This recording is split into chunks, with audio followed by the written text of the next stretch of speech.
Time for another video, and before we get started, a big thank you and shout out once again to everyone who has liked and subscribed so far.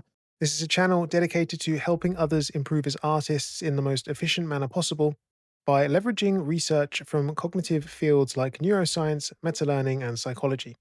I recently passed 600 hours of trying to improve my painting and drawing skills by experimenting with learning techniques like spaced repetition learning.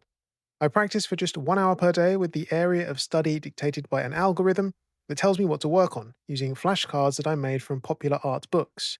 You can see a little of each day's training session in my Shorts feed where I post every day, including a short description. If you would like to learn more about this system and how it could help you, I have a video on screen now, and there's even a Discord server dedicated to it. The flashcards I use for this experiment are all captured from books which you can view in this video. This is not my first 600 hours of drawing as a total beginner, but most of my previous experience was with copying other drawings. I started out copying anime as a teen and got so frustrated at not being able to draw it from imagination, despite all the hours spent copying, that I started learning again from scratch. I also decided to learn to paint, and I am learning that here as a total beginner. These last 100 hours saw some changes in the way I actually conduct the overall experiment and the introduction of some new skills. So we'll discuss all of that here today as I share the key lessons that I feel had the biggest impact on my growth. Let's start this time with a huge change in the way I approach the entire experiment. As many of you know, I currently schedule the work I do using a program called Anki that acts as a digital notebook and scheduler rolled into one, giving me my 1 hour per day study subject. That subject for the first 500 hours actually varied and jumped around a lot. And the reason for this is that I was testing something called interleaving. This is the idea that across a single study session or multiple study sessions, we can actually look into different areas of a skill instead of having a single focus. And the results would not only be just as good as studying a single field, but actually be better than those single study field results. Let's say you're learning to draw or paint and you have several interests. You want to study anatomy, but you also want to do landscapes. You like learning how to paint using acrylics, where you paint shapes of color and value, but you also quite like drawing lines with pencils from life. And you also like drawing cars. Well, there are certain things that all of these activities have in common, which I call abstract principles, such as visual measuring and control of your tools. But we could also consider some of these as specific areas of study and practice them each within their own right. Each requires slightly different knowledge and more specific skill development. People often have these various interests within art and other subjects and want to study several things at once. So, is this a good idea? Sometimes learners are even forced to mix study subjects like this. For example, a high school student who needs to study for upcoming exams on geography, mathematics, and French on the same day may require their study schedule to accommodate jumping between these totally separate areas of study. The question is then, does jumping between subjects make you better or worse off? Are you better to study French for a day or a week or an hour? Or can you study 1 hour of French followed by 1 hour of maths and make equal gains in both to the detriment of neither? Well, I've spent 18 months mixing subjects like this. Some days I work on anatomy, others I draw from observation, and on others I paint. Some days I do a portrait and then some pencil drawings. Remember that the decision of what to study was never made by me, but according to the schedule of a spaced repetition learning algorithm, and so here are my findings. Firstly, you will make progress across all of the areas that you pick to study, and improvement in each is possible. I can confirm that. You can go ahead and look at my daily post to see that I still improved despite scattershooting my study areas. But there are trade offs compared to studying one single area. Back when I originally experimented with this stuff in 2020, I spent 3 months working through the Scott Robertson book How to Draw for 1 hour per day. This was a solid, deep dive into perspective drawing, and I saw the biggest single increase in skill I've ever experienced. I went from being able to copy anime drawings from reference at an okay level to being able to draw vehicles and mechs from imagination with a basic level of detail. But for this channel so far, I've been interleaving, and would say that while my skills have clearly improved, the progress hasn't been as huge. The best way to think about this, based on my current understanding and experience, is the trade off between broad and deep areas of study. Initially, I was studying just perspective and drawing with just a pen, using only lines. I got pretty good at this quite quickly, but I couldn't paint at all. I couldn't draw people or faces or really anything organic, but I could draw mechs and cars and planes and buildings and other similar objects. As a diagram, we could say that I was deeply skilled at a specific type of drawing, but not broadly skilled at art after this training. With this channel, I widened that and I picked a few different broad principles to work at, things like color and light, anatomy, the same perspective drawing I was already tackling, and more recently, observational drawing. I also experimented with chopping these up even further into more specific fields like landscapes, portraits, gesture, painting with gouache, painting digitally, stuff like that.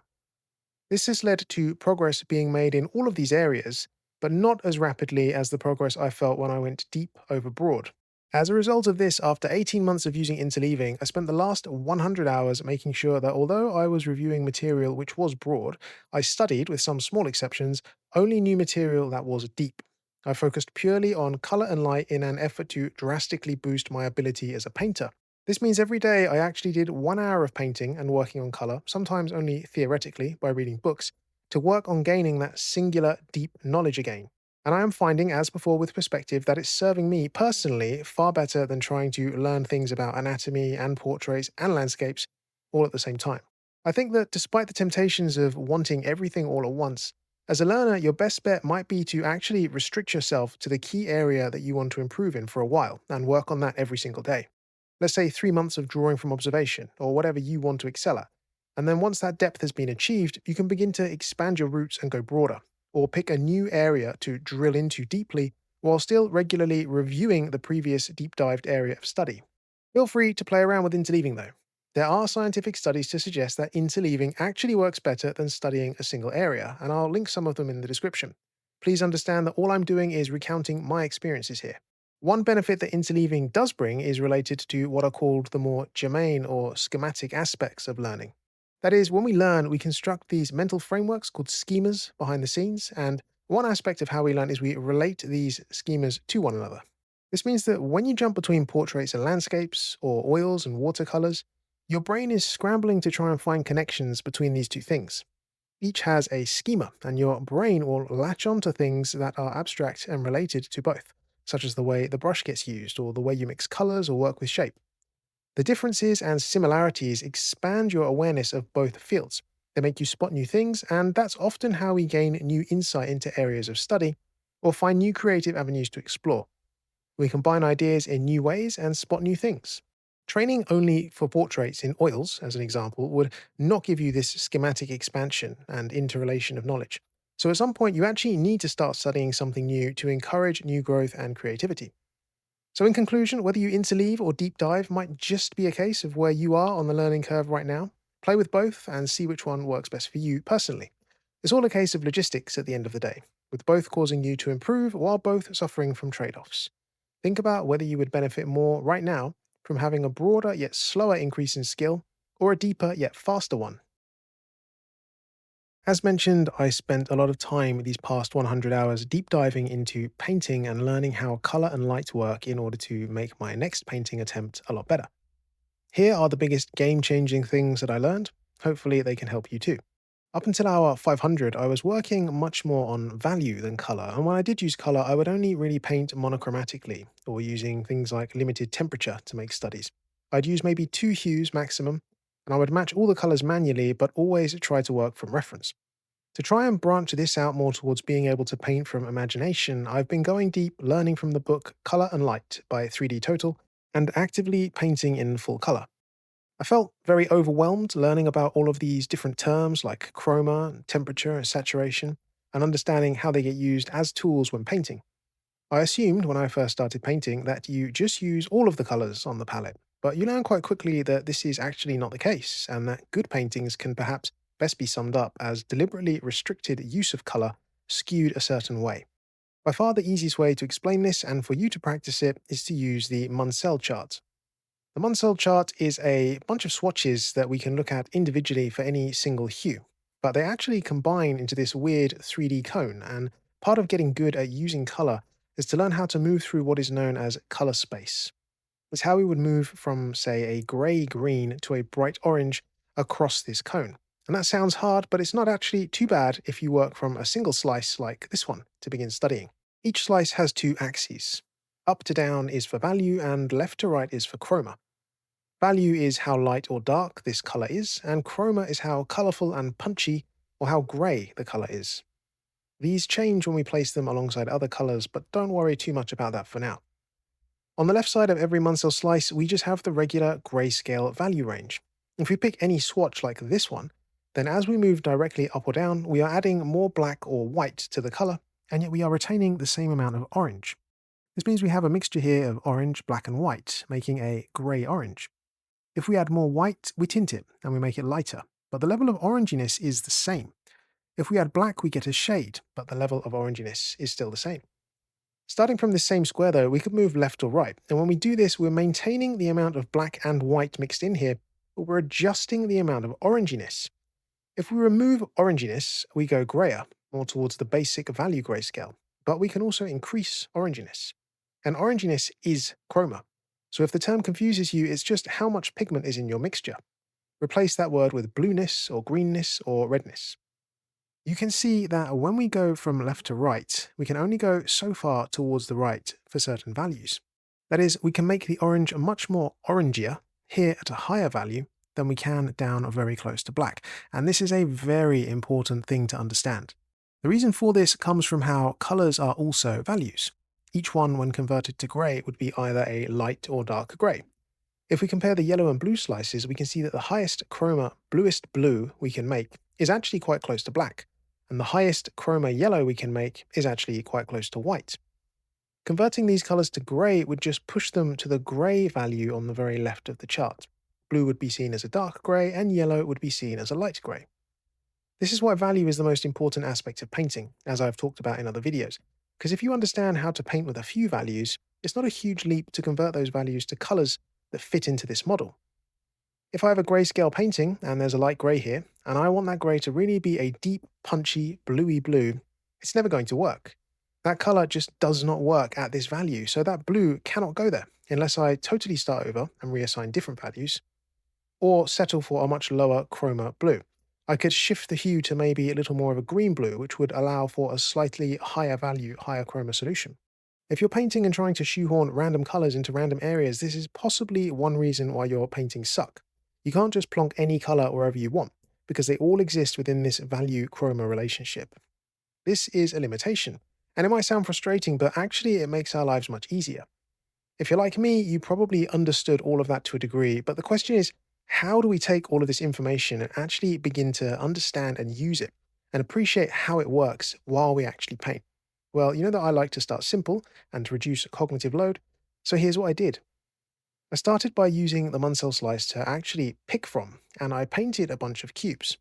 If we angle the cubes like this, then we have three faces, and that means a middle side, a highlight side, and a shadow side. I suggest just spending a few hours playing with different slices and picking the few colors shown on any slice to try and make cubes that feel like they are lit somewhat realistically. Next, take a look at the actual color picker over here in Photoshop's color window.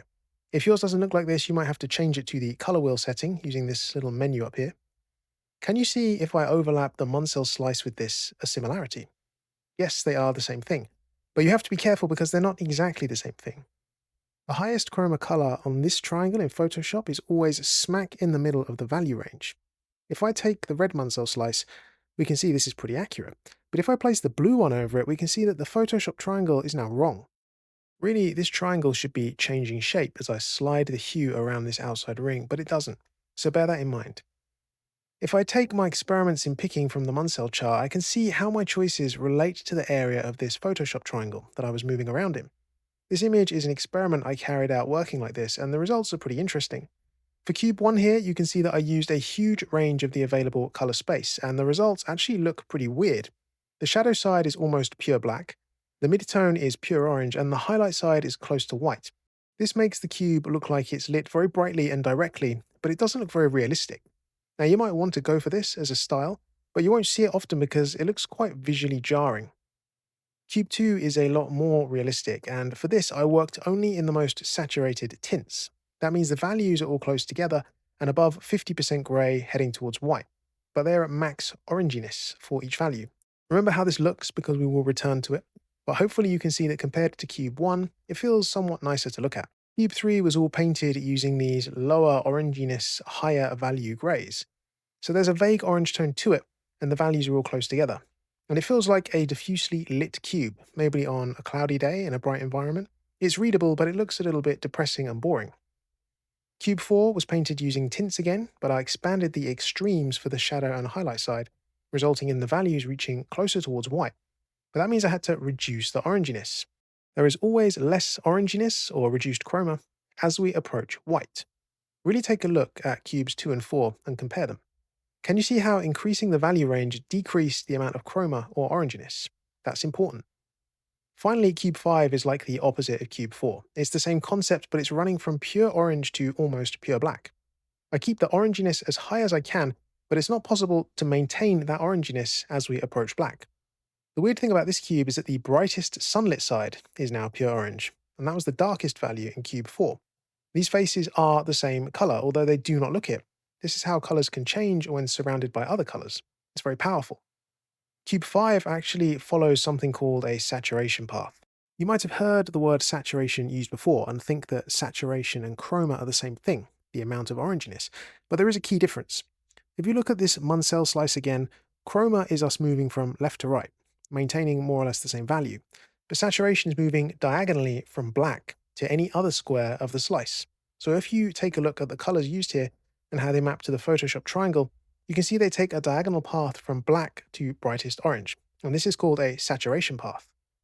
Looking at all of these at once, you can see that each has their own lighting and emotional quality. Some appear brightly lit, others dimly lit, some appear vibrant and fun, others are boring and depressing. Now, they're all valid options for making your work look a certain way, so you can take a screenshot of this or play with it on your own to learn which areas of the Photoshop color picker to stay within in order to achieve a certain look in your paintings. It's still working within that limited Munsell chart slice, but I've converted that idea to work with the Photoshop color triangle. Use it to get a feel for how to restrict yourself to working within certain colors. Now, some of you will be screaming at the video because this idea of limiting the color selection actually can be pre-handled for you using something called gamut masks. I'll link a great James Gurney blog post in the description, but when you deliberately work in a zone of the color wheel like this, it is called a gamut mask. Here's a free tool that I'll link to that you can use to create such a mask. Instead of the Photoshop color triangle, which features only one hue at a time, here we have all the hues, or Munsell slices, available at once. Remember the Munsell cone that I showed you? Well, this is it, but seen from a bird's eye view. By sliding this value adjuster on the right, I can move up and down the cone's height to adjust the values overall. A gamut mask means picking a shape, usually a triangle, but others are possible, and zoning out a restricted area of the whole color space to pick from exclusively. One way that I enjoyed learning this previous 100 hours was to simply screen cap my gamut mask, bring it into Photoshop, and use it to pick samples from. And it was a great way to learn to paint with a reduced cognitive load, because instead of having to manually restrict myself to an area of the Photoshop color pick triangle, I have it all worked out already. So I can just color pick away and remember what I'm learning here as I paint. I tend to pick a nice mid-value gamma mask, and then if I want to make these limited colors lighter or darker, I just slide the value slider here in Photoshop. But there's one more thing I want to talk about to help inform your work and study, and that's the concept of painting for value or chroma. And this was the biggest thing that I have learned, so get ready. Take a look at these two paintings by the book's author, Charlie Picard. I'd like to actually take a second to really commend him on his ability to teach and explain these concepts so well in the book. Each painting was actually painted using the orange Munsell slice, and there's a key difference between them. The first one, this woman is painted for value, and that means that Charlie has picked colors over on the left side of the slice, or Photoshop picker here, and as a result he can describe a lot of lights and darks, but he has a trade-off. He cannot ever get a punchy, vibrant orange, because chroma or oranginess is the lowest over here on the left side. The painting of this man is the opposite approach. By keeping his color choices in the middle and horizontal band of the slice, or color triangle, he can get everything from total grey to punchy, vibrant orange, but he can't ever push his lightest tints towards white or his darkest shades towards black. Take a look at both and notice how they make both the lighting and mood feel different. Neither is an incorrect approach to take, but if you're like me, you probably look at paintings and try to use the entire Munsell slice to make them beautiful. The TLDR of this entire thing is that you have to pick a limitation to work within. You will generally either be painting for value or chroma. Now you might say, oh 10K, we can just take a pure orange and bosh it onto the first painting, thereby having a full value range and a pure orange. And yeah, sure, you can do that. But do you remember what Cube 1 looked like? It looks kind of gross. And that's because that's what I did here. I used the max value and chroma range, and the cube looked awful compared to the subtle, restricted use of color in both of Charlie's paintings. My cube isn't wrong, it's a stylistic choice, but it's not what we typically see in reality. Restrictions are going to help you not only simplify your paintings, but also to make better paintings. Now, Cube 2 actually uses what Charlie used in the second painting here. I have a limited range of values, but I've also restricted myself to maximum chroma. It's like a variation of Charlie's use of color here. Charlie's approach is better actually, as it has more options. But can you see how in Cube 2 the lighting is more bounce lit? Like there aren't any heavy dark shadows. Artists like Woon Jung use this approach a lot in their work. So if I wanted to paint an image from imagination that looked like this, I now understand to work within that range of the color picker. I have to keep my values away from black and make the values higher generally while keeping the chroma dialed up high. Another classical artist who does this well in some of his work is Jean-Léon Gérôme. This work is all what we would call exposed foreshadows, meaning that we are painting the shadows in with a lot of detail instead of making them black blobs.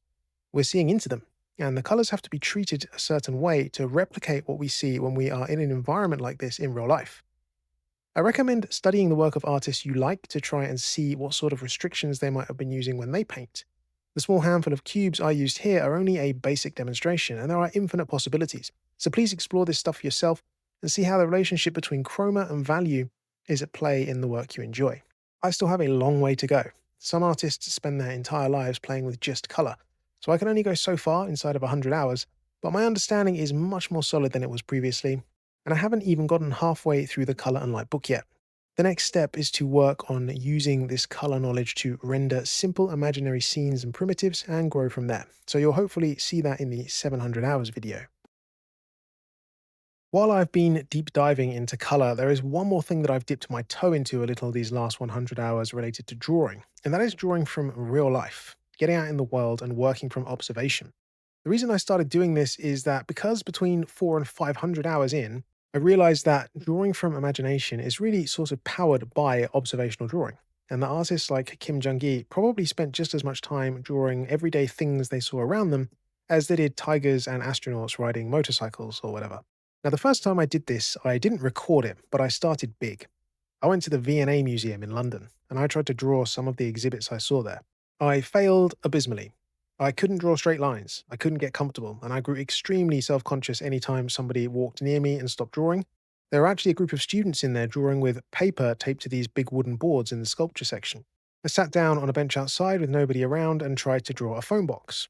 That went a little bit better, but I still wasn't happy with it. And so I sat there writing down all the things I was having difficulty with, and on the way home I tried drawing on the train, and that came out terrible as well. I decided I needed help, and so I actually looked up what the best books were on observational drawing and got a couple of them. The one that's helped me the most by far is The Urban Sketcher by Mark Taro Holmes. He starts you off really simply using a single pencil and eventually builds up to using watercolors, but I'm only working in pencil and ballpoint pen for now. Firstly, he actually defines observational drawing a particular way.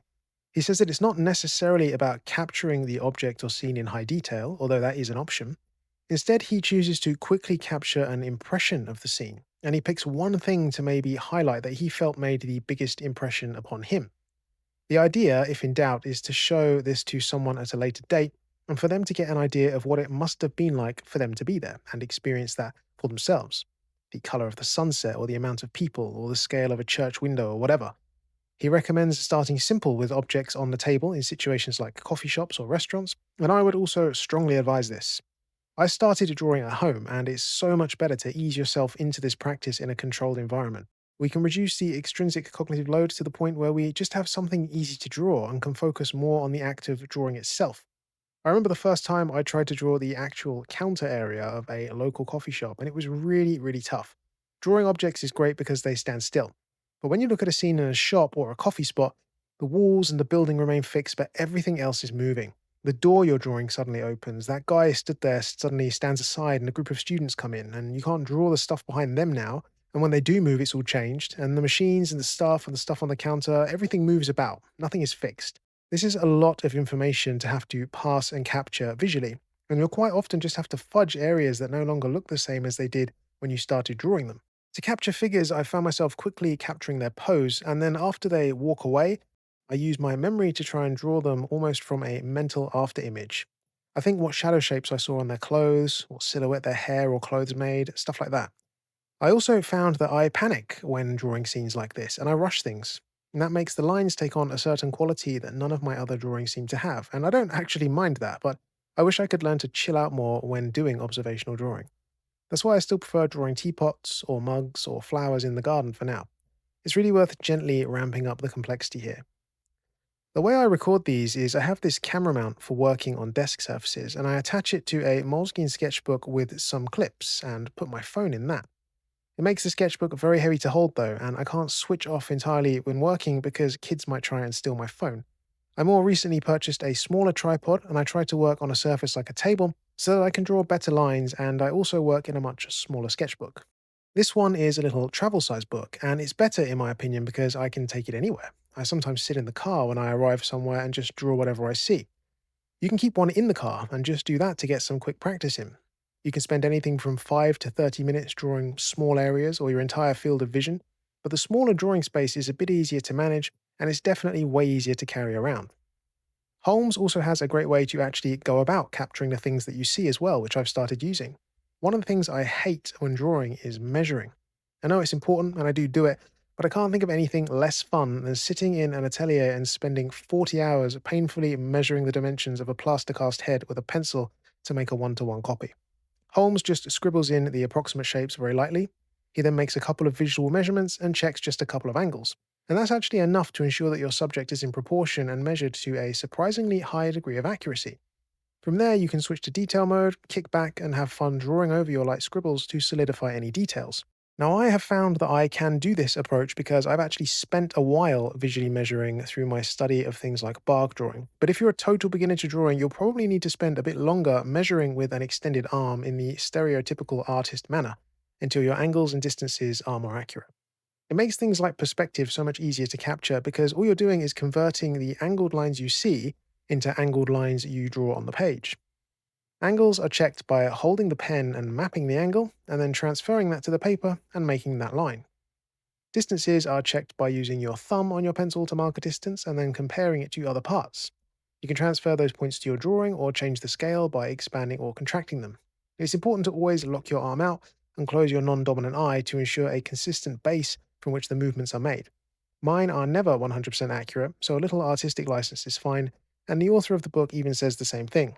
One final thing I will say that the book does not talk about, though, is bringing in your imagination. I want to build my Kim Jung-gi visual library powers, and so I would recommend drawing your subject again later on from imagination. Try and draw it from a different angle, and include as much detail as you can. This will force you to recall what you saw, and it's amazing how, when you compare your work to a photo, things like the shapes or details you thought you saw are totally wrong. I've had times where I could have sworn that a window was taller, or that there were two doors on the front of a building when there was actually only one, or that someone was wearing totally different clothes. It's really shocking just how leaky our memories are and how our imagination fills in the blanks on missing details in a way that we totally believe. The point is, by recalling and drawing from memory, you're really working out the muscles that will help you grow the most as an artist, especially if you want to work mostly from imagination like I do, so be sure to include it. There's another aspect of drawing I've not encountered before that this observational work has thrown up. When we work in pencil, we can do things like turn the pencil on its side to shade different values. We can push harder or lighter to make various greys, or even swap to different hardness of lead.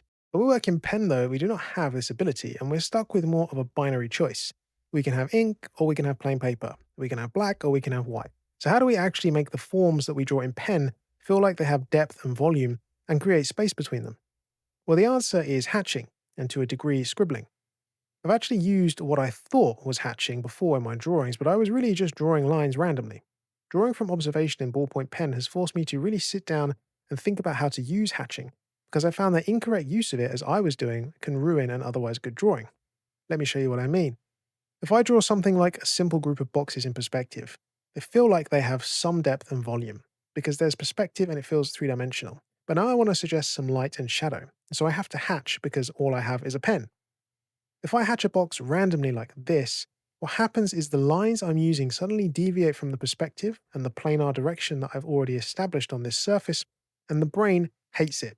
It becomes impossible for your eyes to really tell what this is, and the illusion of perspective is broken. On the other hand, if I make sure that my hatch direction adheres to the perspective, then I make the effect much more believable. To make a value darker, all I have to do is simply narrow the distance between the hatch lines. To help this, you can actually change the angle of the hatch lines slightly, but only by a few degrees. This means you can hatch like this using straight lines and then go back over, angling off ever so slightly to fill in any white areas left out. What I was doing was cross hatching, where I would go one way and then the perpendicular direction to it, and I found that this breaks the illusion, and so I wouldn't recommend it. The best book I've found on this subject is Framed Drawing Techniques by Marcus Matteo Mestre. So we know that hatch lines should conform to surface direction, but we have another problem now. How do we render a sphere? Perfectly round surfaces do not have facets to follow or to suggest the direction of a plane. So how do we make something appear rounded using a system of drawing straight lines? Well, it is possible, and it once again involves tricking the observer's brain into believing that the form is bending. Amazingly, you can do this using bundles of straight lines, but with a much shorter length, that gradually wrap around the form. I find this a good degree more difficult to do than the straight planar version. Even small errors will break the illusion, and you don't really get second chances working in pen, so it's worth slowing down and taking your time. Rotate the page to make your life easier so that all your lines are always drawn at the same comfortable angle. The same idea of changing the distance between your hatch marks to suggest darker shadows still applies here, and we can get away with a little more angle on the hatch bundles as long as they do not appear to deviate too much from the curvature we're trying to suggest. I found that some of the best examples of this hatching come from Japanese manga artists like Yukinobu Tatsu, who are really good to study from. You can see how on this huge mecha, he's only used a dip pen nib to suggest the curve forms, as well as the light direction, and it transforms a simple drawing into a three-dimensional object. I've spent some time copying these to try and improve my own hatching skills and even played with the same manga pen nibs, which make it possible to create some very intricate hatching. It's a really fun way to draw, and it means that with just a simple single binary tool, you can suggest a full range of values to the brain by treating value as line.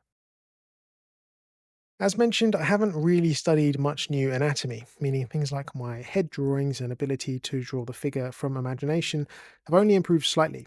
But I did mention last time that I wanted to get into incorporating gesture into my work. I started working through the book by Michael Hampton, Figure Drawing, Design and Invention, and I really like the way that Hampton addresses this area of drawing. I thought gesture was drawing for people who just couldn't draw anatomy. They just make squiggly lines and curvy stickmen. I couldn't see how this actually helps you to create drawings like Tom Fox or Kim Jung-gi create. I think gesture is often taught as exactly that. People think it's just squiggly lines suggesting motion. It's quite easy to spend many hours drawing these without ever being brave enough to push your anatomy further. Because it's an easy win, right? You can make hundreds of these drawings very quickly. You can fill an entire sketchbook if you want. But are you just drawing swoopy lines? Or are you genuinely looking at the human figure through a particular lens? Are you procrastinating and not tackling more complex anatomy problems? The reason I like Hampton is that he sits in this middle option. He demonstrates how gesture is looking at and understanding the body, and more importantly, the forces exerted upon the body that cause it to stand or move in a certain way. That's what gesture drawing really is. It's not drawing the body as these wavy lines or swoops that look cool or vaguely suggest movement. He actually describes the body as a bunch of boxes stacked on top of each other like this, always on the verge of toppling under the force of gravity. Yes, that's right, the body is made of boxes. You may have heard me talk about those before. He even has a very specific step-by-step guide to constructing a gesture drawing, which I never see any of the Swoopy Line Gang do. The book does cover this, and I'll link a YouTube video to it in the description, but I actually also decided to spring for the course he has on Proco dealing with gestures. I don't normally study from videos as I prefer books, but I felt that in this case, the book didn't really demonstrate visually well enough what he actually does while drawing, and so I would actually recommend the video course, although it is a little bit pricey. He talks about things like proportions as well as gesture, and I now think that this is actually the best place to begin learning anatomy. The reason for this is that it gets you drawing the entire human figure as fast as possible in a variety of poses. And sure, you'll have to simply draw box people to begin with, but once you understand that, you can just clad them in more refined anatomy. I started learning by jumping straight into Tom Fox, and while that was good and required things like a decent understanding of perspective, I'm learning anatomy piece by piece. And I think now that this should actually come after being able to draw the whole figure somewhat first. He also teaches you some really interesting things about the difference between male and female anatomy, or about animal anatomy. He talks about the importance of the spine and its design and how it facilitates the boxes to stack an angle in a way that kind of cantilevers them. Horses have 18 pairs of ribs compared to the 12 pairs that we humans have, because their spines have 18 thoracic vertebrae, whereas humans only have 12. And this is because the digestive system of herbivorous animals needs to be larger and expand more, as well as the fact that they're quadrupedal. You can take this info and use it to design fantasy creatures from imagination. The pelvic tilt on women is greater than in men who have a much squarer pelvis. And this stretches the abdomen more on women, meaning that women have a vertical belly button shape, while men have a horizontal one. I've really enjoyed learning little details like that and bringing them into my own work. So, in terms of efficient learning, gesture is probably a good place to spend some time. But just make sure you are looking at it in terms as I've described here, or rather as Hampton teaches it, and do not just draw swoopy lines and call it gesture.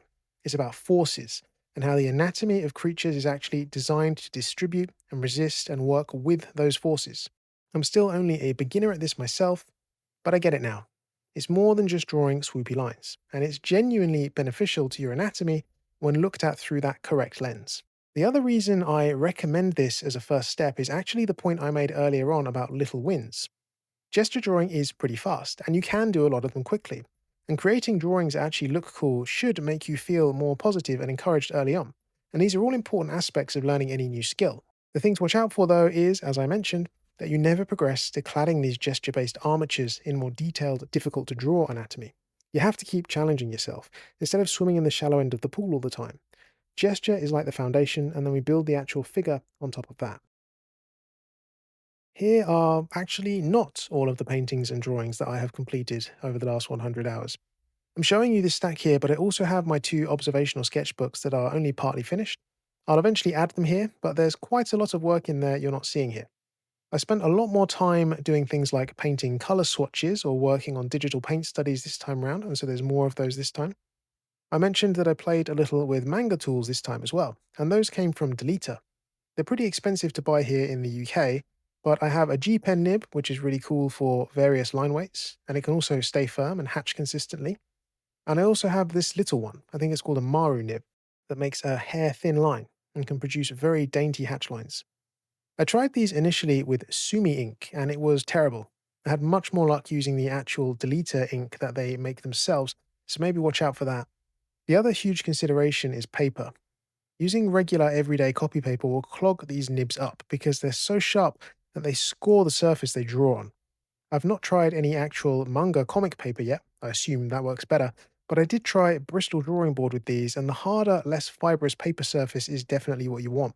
Things like clay coated papers would probably be a good choice as well, but they seem to require a specific setup to really work well. The next steps I'll be taking are actually pretty simple this time. I'm simply going to continue working on the things I'm already working on. I want to get to a point where I can paint basic primitives convincingly from imagination by hour 700, so I'll be chasing that every day as a deep dive. I also want to continue with my gesture and observational drawing only lightly to see where they take me. I'm also going to bring in some more anatomy as well to push that on a little bit further. Most of this is in preparation for the next time I paint that Street Fighter piece, because I felt like it took a step backwards last time. As always, your advice, tips, criticism, or whatever else is always welcome in the comments. I'll try and put some ideas or training drills up as challenges over on the world's biggest art learning experiment Discord server, so you can try some of these for yourselves. I'm actually trying to steam ahead with the experiment, so when you see this, I should be closer to hour 700 than 600. And that means on some days I have been working for longer than 1 hour. The reason for this is that it takes me so long to make these videos given my life and other commitments that I just need more time to make longer videos, so I'm trying to give myself a huge buffer zone now.